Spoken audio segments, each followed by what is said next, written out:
Бейнебаянды бастамас бұрын айта кетейін. Каналға аз ғана адам жетпей тұр. Подписка басып кетсеңіздер, разы боламын. Бұл ешкімге айтылмаған сыр. Толық әңгімесін видеодан тыңдаңыз. Айгүл 15-ші рет босанатын бөлмеге кіргенде ешкім таңғалмады. Дәрігер де, акушерка да, тіпті өзі де. Тағы да сіз бе? Деді жас медбике сыбырлап. Айгүл басын изеді. Көзінде қуаныш та жоқ, қорқыныш та жоқ. Тек бір түрлі тыныштық. 42 жаста, 14 баланың анасы. Ешқашан қорғанбаған. Ешқашан жетеді деп ойламаған. Ал күйеуі Серік, иде емес, әдеттегідей. Ұлма қызба айырмасы жоқ, деді ол дәрігерге. Тек аман туса болды. Бұл сөзді өзі де механикалық түрде айтты. Сол сәтте ішінен бір нәрсе сынып кеткендей болды. Айгүл 17 жасында тұрмысқа шықты. Ауылдағы ең пысық жігітке. Әйелдің бақыты бала дейтін енесі.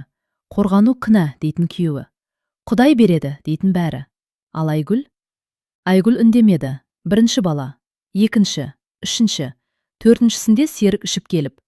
Тағы да қыз болса, өзім біл, деді. Қыз болды. Айгүл үндемеді. Бесіншіде күйеуі басқа әйелге кетіп, бір жылдан соң қайта оралды. Айгүл тағы үндемеді. Алтыншы балада оның тістері түсе бастады. Жетіншіде шашы ағарды. Сегізіншісінде дәрігер. Сіздің ағзаңыз шашады, деді. Айгүл сол кезде бірінші рет. Ал менше, деп сұрағысы келді. Бірақ сұрамады. Толғақ басталды, деді акушерка. Айгүл көзін жұмды. Осы сәтте бір ой ғана келді. Мен бұл баланы көтеріп жүріп, бір ретте мен не қалаймын деп сұрамаппын ғой. Айқай, қан, тер. Тағы бір рет, деді дәрігер. Айгүл бар күшін жинады. Сол сәтте есіне ең үлкен ұлы Нұрсұлтан түсті. 18-де, иден кеткен. Анашым, мен қайтып келмеймін деген. Есіне 12-ші қызы түсті. Мектепке бармай қалған. Өйткені үйде бала қарау керек. Есіне өзі түсті. Жас кезіндегі арманы медбике болу. Туды, деді біреу. Бала жылады. Бірақ Айгүл жыламады. Қыз, деді дәрігер.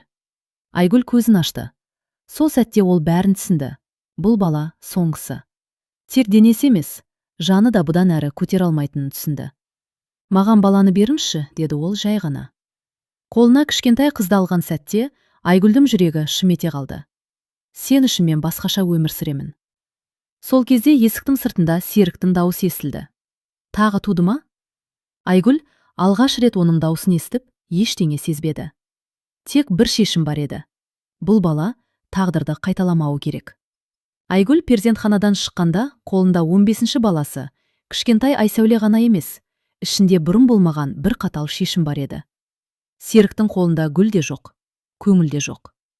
Тағы да қыз ба, деді ол суық қана. Бітпейді екенсің. Айгүл үндемеді, бірақ бұрынғыдай төмен қарамады. Ескі үй, қабырғасы жарылған. Еденде балалардың аяқ киімі шашылып жатыр. Үйде 14 бала. Бірі жылайды, бірі күледі, бірі ұрсады. Ана, жейтін ештеңе жоқ, деді 11-ші ұлы. Айгүл сөмкесін қойды. Айсәулені бесікке бөлеп жатып, қолы дірілдеді. Бүгін бәрім тыңдайсыңдар, деді ол. Балалар алғаш рет аналарының дауысын басқаша естіді. Мен ауырып жүрмін. Мен шаршадым. Мен де адаммын. Үй ішін үнсіздік басты. Ертеңнен бастап мектепке бармай қалғандар қайта барады, деді Айгүл. Үлкендер үй шаруасын бөліп істейді. Ал кішілер менің арқамда ғана өмір сүрмейді. Серіктің қабағы түйілді. Сен не айтып тұрсың? Әйелдің міндеті бала табу мен қарау. Айгүл оған тік қарады. Мен міндет емес, адаммын, деді. Бұл сөз үйдің ішін жарғандай болды. Кешке қарай есік ашылды, енесі Зүбайда апа. Ел не дейді, Айгүл, деді ол кіре сала. 15 бала туып, әлі де еркелеп отырсың ба? Айгүл баяу орнынан тұрды. Ел мені асырамай жатыр, деді ол. Ел түнде менің орныма ауырмайды. Ел балаларымды аш қалдырмайды. Зүбайда апа сәл тосылды. Қорғану күнә, деді ол баяу.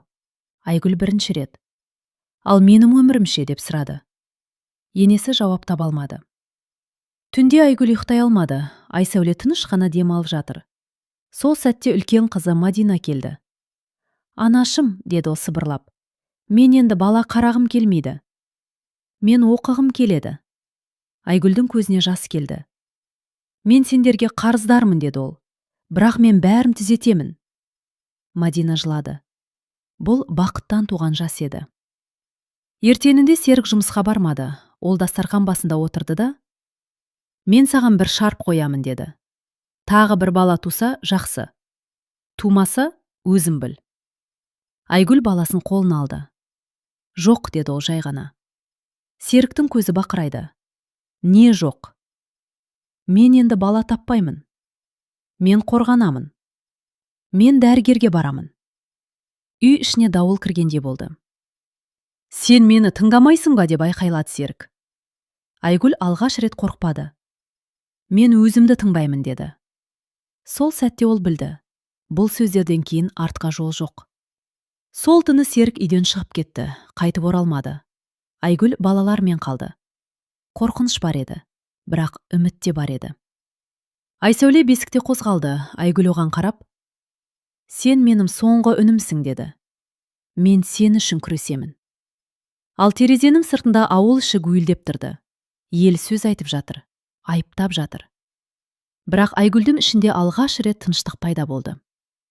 Серіктің үйге оралмағанына 3 күн болды. 3 күн Айгүл үшін 3 жылдай өтті. Балалар үнсіз. Ең кішілері ананың көзіне қарап жүр. Үлкендері бірдеңені сезіп тұр. Таңертең Айгүл бас айналып есіктен сүйеніп қалды. Кеудесі қысып, тынысы тарылды. «Ана!» деп айқайлады Мадина. Айгүл еденге отырып қалды. Аудандық аурухананың дәлізі суық еді. Дәрігер ұзақ қарап отырды да: «Сіз көп босанғансыз», деді. «Ағзаңыз қатты әлсіреген». Айгүл үндемеді. «Егер тағы көтерсеңіз», дәрігер тоқтады, «кірі қалмауымыз мүмкін». Сол сөз Айгүлдің ішін тілгілеп өтті. «Демек, мен дұрыс шешім қабылдадым», деді ол жай ғана. Дәрігер басын изеді. «Бірақ сізге қазір де күтім керек. Демалыс. Дәрі-дәрмек». Айгүл күліп жіберді, ащы күлкі. «Менде демалыс жоқ», деді. Үйге қайтып келе жатқанда көрші әйел тоқтатты. «Айгүл, сен білесің бе?» деді ол күмілжіп. «Серік қалада бір әйелмен тұрып жатыр». Айгүл тоқтап қалды. «Жас. Бір баласы бар. Сенің балаларында артық жүк дейді екен». Айгүл сол сәтте жыламады, керісінше ішіндегі ауыр тас түскендей болды. «Демек, бәрі түсінікті», деді ол. Кешке қарай есік қағылды. Есікте Нұрсұлтан, 3 жыл бұрын кеткен ұлы. «Ана», деді ол. Айгүл сөз айта алмады, тек құшақтады. «Әкең» деп бастады Нұрсұлтан. «Мен бәрін білемін». Айгүл көзін төмен салды. «Мен кетіп қалғаныма өкінем», деді ол. «Мен сені жалғыз қалдырдым». Айгүл оны бетінен сипады. «Сен тірі болсаң болды», деді. Түн ортасында Серік келді. Есінен бәрі белгілі. «Неге дәрігерге бардың?» деді ол айқайлап. «Кім рұқсат берді?» Нұрсұлтан алға шықты. «Анамның денесі сенің меншігің емес», деді ол. Серіктің көзі қан талап кетті. «Сен кім болып кеттің?» «Ұлыңмын. Бірақ сендей болғың келмейді».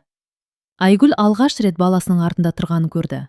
Сол түні Айгүл ұйықтай алмады. Дәрігердің сөзі, Серіктің опасыздығы, балалардың көз жасы. Таңға жақын ол орнынан тұрды, құжаттарды жинады. «Біз кетеміз», деді ол балаларға. «Қайда?» деді Мадина. «Қалаға. Жаңа өмір бастауға». Балалар бір-біріне қарады. Қорқыныш бар, бірақ үміт те бар. Айгүл Айсәулені көтеріп алды. «Сен үшін ғана емес», деді ол сыбырлап, «өзім үшін де». Ал терезеден қара бұлт үйіріліп келе жатты. Бұл дауылдың алдындағы тыныштық еді. Айгүл және балалар қалаға келген кезде бәрі бірден жеңіл болмаған.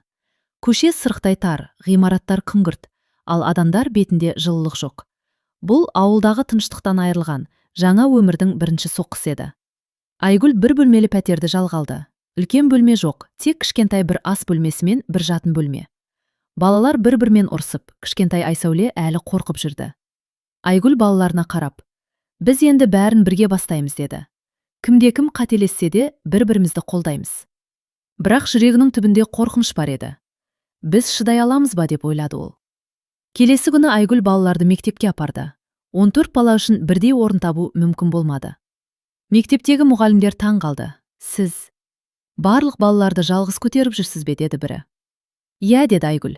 «Біз жаңа өмірді бастауға келдік». Балалардың кейбірі үнсіз, кейбірі ашулы болды. Олар ауылдағы өмірді сағынды. Үлкен ұл Нұрсұлтан ағайындары мен ауылдағы достарын еске алды. Мектепке түсу қиындықтың бастамасы ғана еді. Пәтерге оралғанда Айгүл шоттарды қарап отырып шошыды. Жалдау ақысы, коммуналка, азық-түлік, бәрі. Ол 5 балаға жеткілікті табыс жоқ.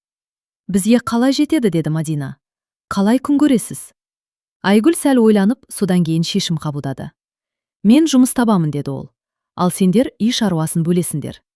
Серіктің қолдауы жоқ, ауылдағы дос жаранда алыс. Бәрі тек өз қолында еді. Айгүл супермаркетте кассир болып жұмысқа орналасты. Бастапқыда бәрі қиын болды. Аяқтары сынып барады, басы айналады, бірақ ол тоқтаған жоқ. Балалар мектептен келіп үйде үйренуге тырысты. Кішкентай Айсәуле әлі өз бөлмесіне бейімделмеген, үнемі жылап жүреді. Ана, мен шаршадым, деді Мадина бір кеште. Менің күшім жетпейді. Айгүл онымен құшақтасып, біз бірге бәрін жеңеміз, деді. Сен жалғыз емессің. Бір аптадан кейін Серік қаладан табылды. Ол балаларға келді. Бірақ оның көзінде мейірім жоқ. Тек қарапайым ашу мен үмітсіздік бар. Бұл қалай, деді ол. Сендер қалаға көшкенсіңдер? Барлығы менсіз мүмкін бе? Айгүл тік қарады. Мен енді сен үшін өмір сүрмеймін, деді. Біз өз жолымызды таңдаймыз. Серіктің ашуы үй ішін дүр сілкіндірді. Бірнеше күннен кейін ол қайта оралмай кетті. Бірақ қаладан шықпай қадағалай бастады. Бұл Айгүл мен балаларға жаңа қауіп әкелді. Түнде Айгүл ұйықтамай Айсәулені қолына алып отырды. Кішкентай қыз тыныш демалып жатыр. Айгүл ойлады. Мен барлық балаларды қорғауым керек. Бірақ кейде өзінің де қорғаным жоқ. Сол түні ол шешім қабылдады. Бала өмірін ғана емес, өз өмірінде басқаратын боламын. Ал сыртта қала көшелері суық, тұман, жаңа сынаққа дайын тұр. Қалаға келгенімізге 1 айға жоқ болды. Балалар біртіндеп мектепте бейімделді. Бірақ өмір ауыр еді. Үлкен ұл Нұрсұлтан кейде кешкілік үйге келмей, қала көшелерінде адасып жүрді. Мадина мектептен кейін үй шаруасын алып, кішілерге қараса да көзінен шаршау кетпейтін. Айгүл әр күн сайын өзіне жаңа сынақ қоятындығын сезді. Бір кеште Айгүл жұмысынан қайтып келе жатқанда, есіктің алдында Серік тұрды. Басы төмен, бірақ көзі мейірімсіз. Ана, деді ол баяу. Балақайларымды көргім келді. Айгүл балаларына қарады. Нұрсұлтан есіктің жанында тұр. Қолын қысып, құлағын ашып тыңдап тұр. Сен мені тыңдайсың ба? Деді Айгүл. Сен өмірімді қайтадан мен үшін құрбан еткің келе ме? Серіктің беті қызара түсті. Мен тек көргім келдім, деді ол сәл күмілжіп. Қарапайым көргім келсе кет, деді Айгүл. Бізге қажет емес. Серіктің тіпті сөзі жоқ қалды. Айгүл алғаш рет оның алдында қорықпады. Тек ішіндегі қатал шешімді көрсетті.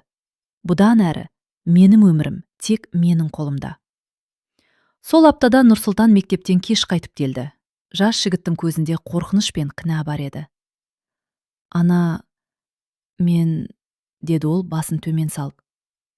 Мен қаланың дұрыс емес адамына жақындадым. Ақша үшін мен біреуге сеніп бәрін бұздым. Айгүл жүрегі ауырды. Сен қандай қателік жасадым, ұлым? Деді ол жұмсақ, бірақ қатал. Мен біреуінің ақшасын ұрладым, деді Нұрсұлтан. Енді олар мені полицияға береді. Айгүлдің қолы сәл дірілдеді, бірақ ол үндемеді. Біз бәрін түзетеміз, деді ол. Бірақ өзіммен бірге жүресің. Сотқа барғанша мен сені қорғап тұрамын. Түнде Айгүл балалармен бірге отырғанда есік қағылды. Үлкен күмбірлі дауысты адам, қалалық қылмыскер тұр. Ол Нұрсұлтанның ісін біледі екен. Баланың атасы кім? Деді ол сұраулы. Ақша қарызын қайтару керек. Балалар жылап кетті. Айгүл сол сәтте ең қатал шешімін қабылдады. Сендер ештеңеден қорықпайсыңдар, деді ол. Мен бәрін өзім шешемін. Қауіп бізді қоршап тұрса да, біз бірге боламыз. Серіктің есіктен қайта оралғаны, немесе ауылдан келген көршілердің пікірі маңызды емес еді. Қазір бастысы балалардың өмірін қорғау. Айсәуле, кішкентай қыз, анасының қолында тыныш дем алды. бірақ көзінде түсініксіз қобалжу бар. Айгүл оған қарап, «Сенің өміріңді ешкім қауіпті қылмайды», деді. «Мен барымды саламын». Бала оған сенді. Бұл Айгүл үшін ең үлкен жеңіс еді. Өзінің қорқынышын жеңіп, балаларға күш беретін анаға айналды. Түнгі қала көшелері суық, жел соғып. Айгүл терезеден сыртқа қарап, ішкі дауысын тыңдады.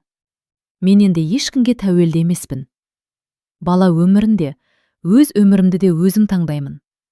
Ал сырттағы қараңғы қала көшелері тек жаңа сынаққа дайын тұрған қауіп. Бірақ Айгүл үшін бұл қорқыныш емес, жаңа өмірдің бастамасы еді. Қала өмірі күн өткен сайын Айгүл мен балаларға жаңа сынақтар әкелді. Үлкен көшелер, көліктердің шуылы, бетінде жылулық жоқ адамдар, бәрі ауылдың тыныштығынан мүлде бөлек еді. Бірақ Айгүл ішкі дауысын тыңдап, әр қиындыққа дайын болды.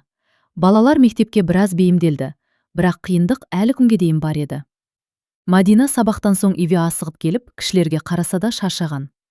Нұрсұлтан мектептен соң қала көшелерінде жүріп, кейде дұрыс емес жолдарға тап болатыны белгілі болды. Айгүл жұмысқа шыққанда, пәтерде балалар өздері бір-біріне қарады. Кішкентай Айсәуле әлі қорқып, әр дыбысқа қашатын. Бір күні Айгүл кассада тұрған кезде, жас жігіт жақындап күлімдеп, «Сіз жалғызсыз ба?» деді. «Сізге көмек керек пе?» Айгүл мұны мұқият тыңдап, жай ғана басын изеді.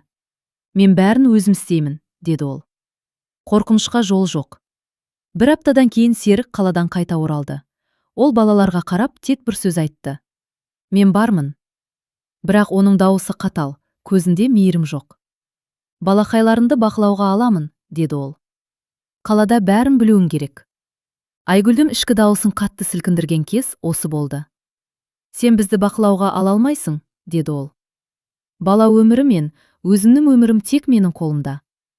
Серіктің көзі ашулы болды, бірақ ол бұл жолы ешқандай әрекет жасай алмады. Айгүлдің ішінде жаңа күш пайда болғанын сезді. Нұрсұлтан тағы да қала көшелерінде адасып кетті. Ол бір қауіпті топқа жақындап қалғанын айтады. Бұл Айгүл үшін ең үлкен соққы болды. «Ана, мен қатеге жол бердім», деп сыбырлады ол кешкілік. «Олар мені қалдыруға дайын емес. Бізге көмектесесіз бе?» Айгүлдің жүрегі ауырды. Бірақ ол өз қорқынышын жасырып, ұлына қарап, «Біз бәрін бірге түзетеміз», деді. «Бірақ сен менімен боласың. Жоқ болсаң, біз бәріміз қателесеміз». Нұрсұлтан оның сөздеріне сеніп, басын изеді. Бір түнде есік қағылды. Бұл жолы қалалық қылмыскер ғана емес, бірнеше адам есіктен кірді. Олар Нұрсұлтанға қатысты қарызды қайтаруды талап етті. «Балаңыздың атасы кім?» деді біреуі. «Ақша қарызын қайтарыңыз». Балалар жылап кетті. Айгүл ішкі қатал шешімін қабылдады. «Мен бәрін өзім шешемін», деді ол қатал. «Балаларға ештеңе болмайды». Айгүл сыртқа шығып, есікті жаба салды. Қараңғы көшеде адам көп емес еді, бірақ бір сәттік тыныштық оны ішкі күшпен толтырды. Бұл жаңа өмірдің нақты сынағы еді. Келесі күні балалар арасында кішкене даулар басталды. Кімде-кім шаршап, ашуланып жатыр еді. Мадина мен Нұрсұлтан кейде өзара ұрсып, кішілерге қарамай қалатын. Айгүл оларды жинап, қатал дауыспен, «Біз отбасымыз. Бәріміз бірге болсақ қана жеңеміз», деді. Балалар үндемеді, тек оның көздеріне қарап, алғашқы рет ананың шын күшін сезді. Кішкентай Айсәуле әлі қорқып тұрды, бірақ анасының мейірімі мен сөздері оны тыныштандырды. Айгүл оны қолына алып, «Сен қорықпайсың, Айсәуле», деді сыбырлап. «Біз бірге. Ешкім бізді бөлмейді». Бұл Айгүл үшін ең үлкен жеңіс еді. Өз қорқынышын жеңіп, балаларға күш беретін анаға айналды. Қаладағы өмір бір айға жоқ жалғасқаннан кейін, Айгүл мен балалар біртіндеп қалыпқа келе бастады. Бірақ қаланың қаталдығы мен сестіктің қайтадан қауіп төндіруі тыныштық бермеді. Әр күн жаңа сынақ, әр түн жаңа қорқыныш. Нұрсұлтан мектептен үйде келгенде бір түрлі тыныштық болды. Ол кешкілік сабақтан кейін қала кітапханасына барып, өзіне жаңа мақсат қойған екен. «Ана, мен бүгін алғашқы қадамымды жасадым», деді ол қуанышпен. «Мен қарызымды өтедім. Және өзімнің алғашқы ақша табу жолымды бастадым». Айгүл оның қолын қысып, «Мен сенің ішкі күшіңді сездім», деді. «Енді сен өзіне сенесің. Бәріміз біргеміз, ұлым». Бұл Айгүл үшін ең үлкен жеңіс болды. Ұлы өзінің қателігін түсініп, оны түзетуге әрекет жасап жатты. Бұл жаңа өмірдің бастамасы. Бір түнде серік қайтадан есіктің алдына келді. Бірақ бұл жолы ол тек бақылау үшін емес, балаларды қалдыруға қорқыныш тудыру үшін келді. Айгүл, деді ол баяу, бірақ қатал. Сен менсіз ештеңе жасай алмайсың. Балақайларым мені тыңдауы керек. Айгүл терезеден сыртқа қарап, ішкі дауысын тыңдады. Ол бір сәт ойланып, содан кейін қатал дауыспен: Сен ештеңе жасай алмайсың, деді. Біз өзіміздің өмірімізді таңдаймыз. Бала өмірінде, өз өмірімізді де тек өзіміз басқарамыз. Серіктің ашуы қаланың қараңғы көшелерінде көрініс тапты. Бірақ Айгүлдің жаңа ішкі күші оны тоқтата алмады. Бұл соңғы қарсы тұру еді. Балалар бір-біріне қарап, алғаш рет нағыз отбасылық күшті сезді. Мадина мен Нұрсұлтан бірге кішілерге қарап: Біз біргеміз, деді Мадина. Ешкім бізді бөлмейді. Кішкентай Айсәуле анасының қолында тыныш дем алды. Айгүл оған қарап: Біз қорықпаймыз, деді сыбырлап. Біз бірге. Балалар оның сөздеріне сеніп, қорқыныштарын жеңді. Бұл Айгүл үшін ең үлкен жеңіс еді. Келесі күні Айгүл жаңа жоспар жасады. Қаланың шулы көшесінде балалармен бірге отырып, олар үшін жаңа өмір жолын салуға шешім қабылдады.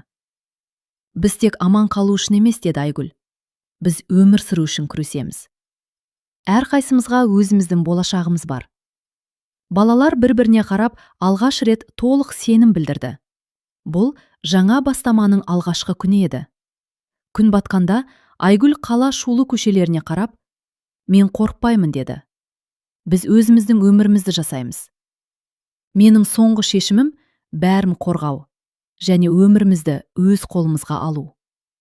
Түнгі қала көшелері тыныш көрінді. Бірақ ішкі дауыс, ішкі күш жаңа өмірге дайын екендігін білдірді. Айгүл мен балалар алғашқы жиынысын атап жаңа жолға шықты. Бірақ бұл тек бастама ғана еді. Қаладағы алғашқы жеңістерден кейін Айгүл мен балалар біртіндеп тұрақтылыққа бейімделді. Бірақ ішкі тыныштық тек уақытша. Серіктің қайта әрекет етуі, қаланың қаталдығы, өздерінің жеке сын-қатерлері бәрі артта қалмаған еді. Бір түнде көше жарықсыз, тыныш болғанда есіктің алдынан Серік шықты. Бұл жолы оның дауысы бұрынғыдай емес еді. Айгүл, деді ол сыбырлап, бірақ қатал. Мен бәрін қайтадан алғым келеді. Сен мені тыңдамағаным үшін бәрін жоғалтасың. Айгүл терезеден сыртқа қарап, ішкі дауысын тыңдады. Қанша қорқыныш болса да, бұл жолы ол ешқашан шағылыспайды деп шешкен еді. Серіктің алдында тұрған кезде ол бұрынғыдан да қатал болды. Сен бізді ешқашан бөлмейсің, деді ол, мейірім мен қаталдық аралас дауысымен. Бұл бала өмірі мен біздің болашағымыз. Сен тек өткеннің көлеңкесісің, ал біз жаңа өмірге жол іздейміз. Серіктің беті қызара түсті. Бірақ бұл жолы ол ешқандай әрекет жасай алмады. Айгүлдің ішкі күші, қорқынышын жеңген батылдығы оны тоқтатты. Балалар бір-біріне қарап, алғаш рет нағыз бірлікті сезді. Мадина мен Нұрсұлтан бірге кішілерге қарап: Біз біргеміз, деді Мадина. Ешкім бізді бөлмейді. Кішкентай Айсәуле анасының қолында тыныш дем алды. Айгүл оған қарап: Біз қорықпаймыз, Айсәуле, деді сыбырлап. Біз бірге. Бұл Айгүл үшін ең үлкен жеңіс еді. Өз қорқынышын жеңіп, балаларға күш беретін анаға айналды. Күн батқанда Айгүл қала көшелеріне қарап: Мен қорықпаймын, деді. Біз өзіміздің өмірімізді жасаймыз. Менің соңғы шешімім бәрін қорғау және жаңа өмірге шығу. Айгүл ішкі дауысын тыңдап, бар күшін жинады. Серіктің соңғы әрекетіне қарсы тұрып, қалада жаңа өмір бастаған сәт оның толық трансформациясы еді. Таңғы шуақ кіргенде Айгүл балаларына қарап: Бүгіннен бастап біз тек аман қалу үшін емес, өзіміз үшін өмір сүреміз, деді. Біз өзіміздің тағдырымызды таңдаймыз. Балалар бір-біріне қарап, толық сенім білді. Бұл олардың жаңа өмірінің алғашқы күні еді. Қала көшелері әлі де суық, бірақ Айгүл үшін бұл енді қорқыныш емес. Бұл сынақ, өсу, жеңіс. 15 бала туып, қанша қиындық көрсе де, Айгүл ішкі күшін тауып, өз өмірін өз қолына алды. Балалар анасының күшінен үлгі алып, жаңа өмірге дайын болды. Айгүл қолындағы кішкентай Айсәулеге қарап: Сен соңғы үнім, деді. Ал мен үшін бұл жаңа бастама. Біз бәрін жеңеміз, бәріміз бірге боламыз. Сол сәтте ол білді, өмір тек қорқынышпен емес, батылдықпен және сүйіспеншілікпен өрбиді. Қаладағы терезеден қараған кезде күн батып бара жатқанын көрді. Ал ішкі тыныштық бұл жаңа өмірдің алғашқы тынысы еді.